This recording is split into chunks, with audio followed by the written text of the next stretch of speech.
Good morning and welcome once again to Menopausal. Morning.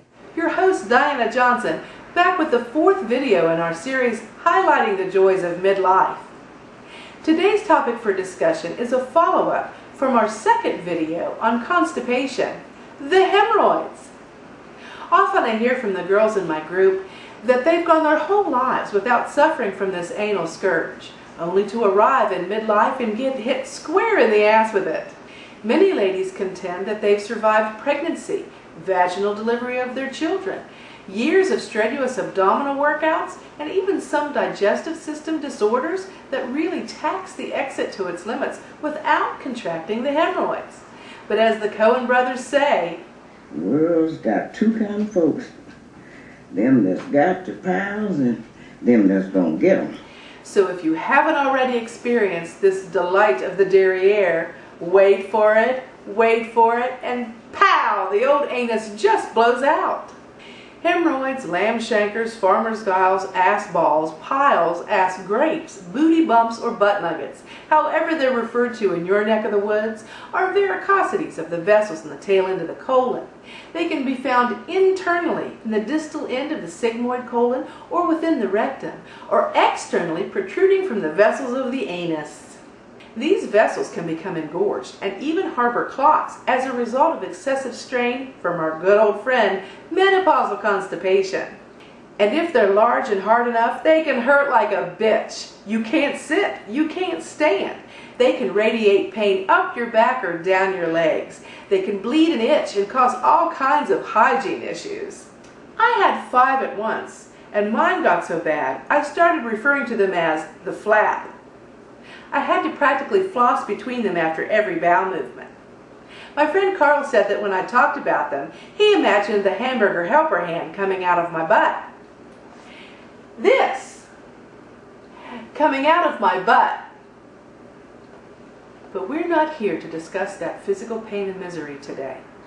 No, the focus of this film is on the psychological effects that hemorrhoids can have on the menopausal woman.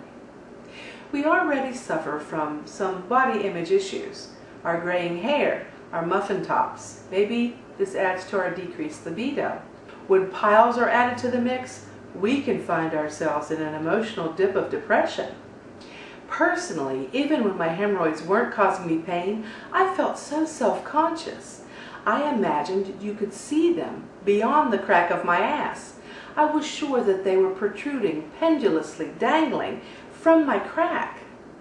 This kind of poor self-image does not lend itself to confidence in the bedroom, or the boardroom for that matter.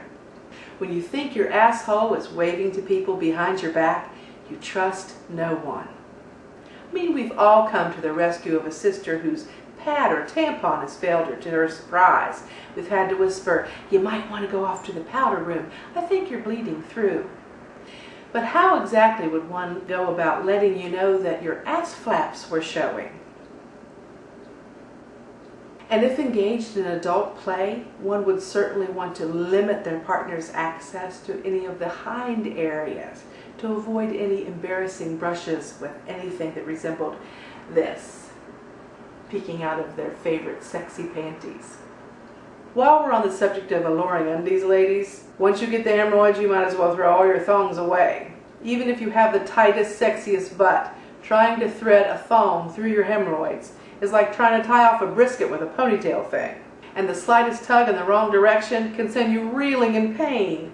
Not too pretty and not too safe. As usual, we are not here to offer any specific advice on how to treat your hemorrhoids. You and your Aunt Kathy can discuss all the creams and gels and ointments and suppositories and wipes and pads and even surgical interventions for that. Once again, we simply offer up this film as a platform of empathy and encouragement. And we hope that it helps you in some small way to manage your feelings about this aspect of the blessed change of life. As always, please go forth in your day with compassion in your heart and peace in your mind and maybe some tuck swipe stuffed down in your purse. Until next time, peace, love, and menopause.